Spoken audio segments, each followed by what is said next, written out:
இந்த ஓராண்டு காலத்திலே பணிகள் எந்த அளவுக்கு முன்னேற்றம் ஏற்பட்டிருக்கிறது என்று ஆய்வு செய்வதற்காக 2 துறையினுடைய செயலாளரையும் உடன் அழைத்து வந்திருக்கிறேன். ஒன்று பொதுப்பணித்துறை செயலாளர், இன்னொன்று நெடுஞ்சாலைத்துறை செயலாளர்.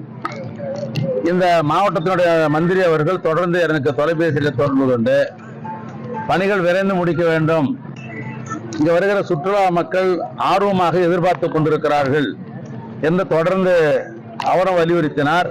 அதனைத் தொடர்ந்து நம்முடைய நாகர்கோயிலுடைய வணக்கத்திற்கு மேயர் அவர்களும் வருகிற போதெல்லாம் எனக்கு கடிதம் கொடுத்துக் கொண்டிருந்தார்கள். அந்த வேலை விரைவாக செய்து முடிக்க வேண்டும் என்பதற்காகத்தான் நான் இந்த முறை இங்க வந்தேன். இந்த 2 பணிகள், ஒன்று பொதுப்பணித்துறையின் சார்பாக ஒரு பணி நடைபெறுகிறது. காலகாலமாக சுற்றுலா பயணிகள் விவேகானந்தர் அந்த பாறையை பயன்படுத்தி சுற்றுலா பணி வந்து கொண்டிருந்தார்கள். போதுமான அளவுக்கு இறங்குதளம் இல்லை. ஒரே ஒரு போட்டு தான் அது நிக்கிறதுல தான் அந்த இறங்குதளம் இருந்தது. ஆனால் அது கூடுதலாக இன்னும் 2 படகுகள் நிற்பதற்காக 100 மீட்டரத்தை நீட்டிப்பு செய்ய வேண்டும் என்று முடிவு செய்து அதுக்கு திட்ட மதிப்பெல்லாம் தயார் செய்யப்பட்டு 33.80, அதாவது 33,80,00,000 ரூபாய் பணம் அரசாங்கம் சார்பாக ஒதுக்கப்பட்டு அந்த பணிகள் இப்பொழுது நடைபெற்றுக் கொண்டிருக்கிறது. இடையிலே இந்த பகுதியை சார்ந்த மீனவ சகோதரர்கள் இது இறங்குதளத்தை அமைப்பதன் மூலமாக எங்கள் பகுதிக்கு ஏதாவது பாதிப்பு வந்து விடுமோ என்ற ஒரு அச்ச உணர்வு இருந்தது.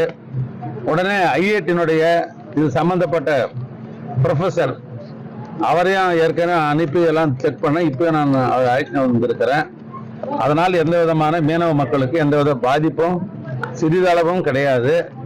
ஆனால் தொடர்ந்து இந்த பணிகள் ஒப்பந்ததாரை கூப்பிட்டு பேசின அளவிலையும் சரி, எங்களுடைய தலைமை பொருளாளரை கூப்பிட்டு ஆலோசனை வகையில் ஜனவரி மாதத்துக்குள்ள இந்த பொதுப்பணித்துறையின் மூலமாக இங்கே செயல்பட்டு கொண்டிருக்கிற இந்த 100 மீட்டர் இறங்குதளம் என்பது முழுமையாக அமைந்துவிடும். அப்படி அமைகிற பொழுது இங்க 3 போட்டுகள் நிறுத்துறதுக்கு வாய்ப்பு இருக்கிறது. ஒன்று. இன்னொன்று, இந்தியாவிலேயே எதிர்பாராத ஆச்சரியமான அனைவரும் பாராட்டத்தக்க ஒரு எதிர்பார்ப்போடு இருக்கிற ஒரு பாலம் எதுனாக்கா, உலகமே போட்டுக்கின்ற ஐயன் திருவள்ளுவருடைய அவர் இருக்கிற அந்த பாறையையும் விவேகானந்த பாறையும் இணைக்கின்ற கண்ணாடி பாலம். இதுல நீளம் 77 மீட்டர் தூரம், இதனுடைய நீளம் 10 மீட்டர் அகலம் கொண்டது. அது என்ன சிறப்புன்னு கேட்டீங்கன்னா, இடையில 2.5 மீட்டர் கண்ணாடியாலே அந்த பாலத்தை அமைக்க போறோம். ஏன்னா போகிற சுற்றுலா பயணிகள் போகிற பொழுதே கடலை பார்க்க முடியும். ஏன்னா அது மாதிரி கண்ணாடி அமைச்சு, ஏன்னா சுற்றுலாத்தலோட ஒரு கவர்ச்சி இருக்கும், பார்க்கறதுக்கு ஒரு ஆச்சரியத்தை உருவாக்கும், பார்க்கறதுக்கு கண்ணுக்கு குளிர்ச்சியா இருக்கும்.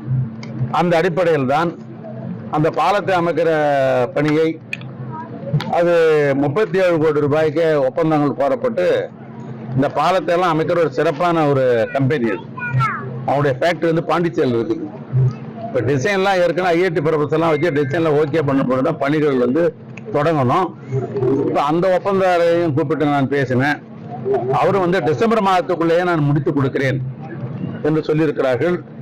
ஆக இந்த பணி, இந்த பாலப்பணி, கண்ணாடி பாலப்பணி முடிந்த உடனேயே மாண்புமிகு முதலமைச்சரிடத்தில் இசைவு பெற்று அவர் திருக்கரத்தால் இந்த பாலம் தொடக்கி வைக்கப்படும், மக்களுடைய பயன்பாட்டுக்கு கொண்டு வரும். டிசம்பர் மாதத்துல வரிசையா போற மாசத்தை சொல்லலாம், கொஞ்சம் டிசம்பர் மாதத்துல முடிக்கிறோம். இல்ல, என்ன காரணம் கேட்டீங்கன்னா, பூம்புகார் கப்பல் போக்குவரத்து காலத்தை உருவானவரே எங்களுடைய நெஞ்சமெல்லாம் இருந்திருக்கிற அன்பு தலைவர் கலைஞர். அவர் 3 கப்பல்களை வாங்கி விட்டார். லாபமா தான் இயங்குச்சு. காலங்கள் கடக்க கடல் நீரில் போகிற காரணத்தினால் அது சீர் செய்ய வேண்டிய ஒரு சூழ்நிலை ஏற்பட்டது. இருந்தாலும் சரி, ஏற்கனவே இருந்த ஆட்சியாளர்கள் அதை சீர் செஞ்சிருக்கலாம். ஆனா என்ன பண்ணாங்க, ஏலம் போட்டு வித்துட்டாங்க. அதை பூம்புகார் கார்பரேஷனுக்கே கப்பலே இல்லையே, அந்த கார்பரேஷன் தேவையா என்று பல்வேறு வகையில விமர்சனங்கள்லாம் வந்தது. அடிப்படையில் ஒரு குழு போடப்பட்டு அவர்களெல்லாம் தலைமைச் செயலாளருடைய தலைமையில பரிசீலனை செய்யப்பட்டு இதை இணைத்து விடலாமா என்ற கோப்பு வந்தது. முதலமைச்சர் கவனத்துக்கு கொண்டு வந்தது இது கலைஞரால் உருவாக்கப்பட்ட ஒரு கார்பரேஷன். ஆனால் அது இருக்கட்டும், மேற்கொண்டு நடவடிக்கை என்னென்ன செய்யலான்றத பின்னால் நான் சொல்றேன்னு முதலமைச்சர் சொல்லியிருக்காரு. அது மாதிரி இப்போது நினைக்கிற எண்ணம் இப்போதைக்கு இல்லை. 20 வருஷமா வந்து ஒர்க் பண்ணக்கூடிய பூம்புகார் பணியாளர்கள் வந்து புனரமைக்கிற பணி தானே. ஏற்கனவே அதுல வேலையே இல்லாத முத கேள்வி கேட்டீங்க. அதுல இருக்கவங்க நிரந்தரம் பண்ணணுமா அப்படின்னு கேட்கிற போது முதல்ல இந்த கார்பரேஷனை காப்பாற்றுவோம். அதுக்கு மேல வேலை செய்யறவங்க அடுத்தது. பாதகம் செய்பவரை கண்டால் நாம் பயங்கொள்ளலாகாது பாப்பா, மோதி மிதித்து விடு பாப்பா, அவர் முகத்தில் உமிழ்ந்து விடு பாப்பா. அண்மை செய்திகளை உடனுக்குடன் தெரிந்து கொள்ள இணைந்திருங்கள் இயம்நாடு தொலைக்காட்சியுடன்.